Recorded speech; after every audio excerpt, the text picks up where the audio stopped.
اور آپ کو بتائیں کہ شبلی فراز کی اسلام آباد میں نیوز کانفرنس کا صحافی اس وقت بائیکاٹ کر رہے ہیں، احتجاج کر رہے ہیں صحافی مطیع اللہ جان کی گمشدگی کے حوالے سے۔ آپ کی آمد کا بہت بہت شکریہ۔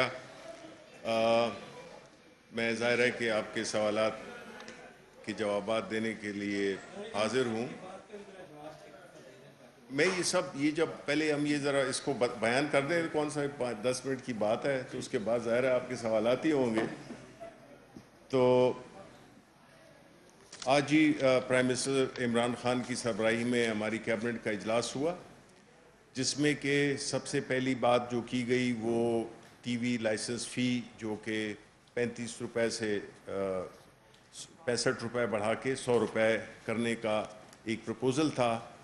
تو کابینہ میں چونکہ مختلف آراء تھیں، اس لیے اس فیصلے کو مؤخر کر دیا گیا، اور یہ بات بھی ہوئی کہ وجوہات کیا تھیں کہ اس طرح کرنا پڑ رہا ہے۔ کہ آپ جانتے ہیں کہ پاکستان ٹیلی ویژن ایک بہت ہی ایک عظیم ادارہ تھا، اور اس کی ایک بڑی شاندار تاریخ ہے، جس طرح کہ ہمارے اور کئی ایسے نیشنل ادارے ہیں جن کی شاندار تاریخ ہے، جس میں پی آئی اے ہے، پاکستان سٹیل ہے۔ یہ سارے ادارے جو ہے تو ایک عظمت کے نشان تھے، اور جوں وقت گزرتا گیا، آتی جتنی بھی حکومتیں تھیں، تو بجائے انہوں نے اداروں کو بنانے یا اس کو مزید اس میں نکھار لانے کے، اس کو تباہی کی طرف لے گئے۔ پاکستان ٹیلی ویژن ایک ایسا ادارہ بن گیا، اس کو بنا دیا گیا جس میں کہ سیاسی بھرتیاں، پیپلز پارٹی، پاکستان مسلم لیگ نون، ایک ایسے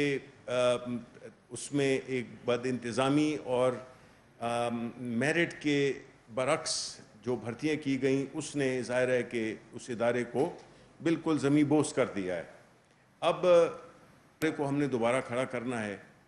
کیونکہ ایک اسٹیٹ ٹیلی ویژن جو کہ ریاست پاکستان کی بنیادی طور پہ ایک نمائندگی کرتا ہے، اس کی ایک آواز ہے، اس ادارے کو اپنے پیروں پہ کھڑا کرنا، اس کے لیے بہت بڑا ایک انویسٹمنٹ چاہیے، اور پینشنز جو ہیں وہ بھی پے نہیں کر سکتے، بیکاز اتنی بڑی تعداد میں 3000 کے قریب پینشنرز ہیں جن کو کہ پینشن دینا، تو یہ ساری انتظامی اور تکنیکی کیمراز ہیں وہ آؤٹ ڈیٹڈ ہیں، کوئی پروڈکشن ہو نہیں رہی۔ تو اس سلسلے میں یہ ساری چیزوں کو دوبارہ ٹھیک کرنے کے لیے مجبوراً یہ فیصلہ یا یہ پروپوزل ڈالا گیا۔ اب جہاں تک کہ اس کے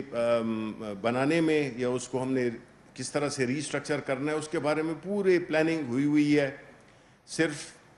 اس میں ظاہر ہے کہ کوئی بھی کام بغیر ریسورسز کے ہو نہیں سکتا، اسپیشلی جب اپنے پینشنز کا ایشو سالو کرنا ہو، آپ نے اور لوگوں کی جو سیلریز ہیں، ایکوپمنٹ ہے، اس کو کرنا ہو، تو اس کے لیے ظاہر ہے کہ ایک بہت بڑی انویسٹمنٹ چاہیے۔ تو یہ اس پہ مزید بحث ہوگی، اس پہ مزید مختلف آراء لی جائیں گی، اور یہ اگلے ہفتے پہ اس کا مؤخر کر دیا گیا ہے۔ دوسری بات جو ہوئی وہ کابینہ نے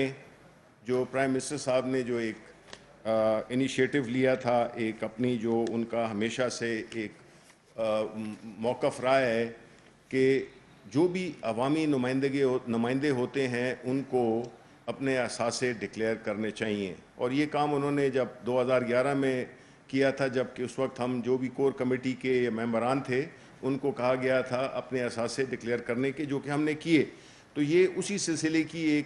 ایک کڑی ہے جس میں کہ کہا گیا تھا اور وہ وعدہ پورا کر دیا، کہ جس میں کبھی پہلے ہوا نہیں ہے۔ یہ دیکھیں، یہ چیزیں ایک قدم ہوتا ہے جو کہ بڑے سفر کا، ایک لمبے سفر کا آغاز ہوتا ہے۔ اس میں شفافیت کہ آپ کے جو عوامی نمائندے ہیں ان کے بارے میں آپ کو پتہ ہونا چاہیے، اور جو عوامی نمائندے نہیں ہیں، جو کہ ایڈوائزرز ہیں یا special assistants to the prime minister ہیں، وہ بھی چونکہ حکومت کا اور کابینہ کا حصہ ہوتے ہیں، ان کو بھی اس چیز پہ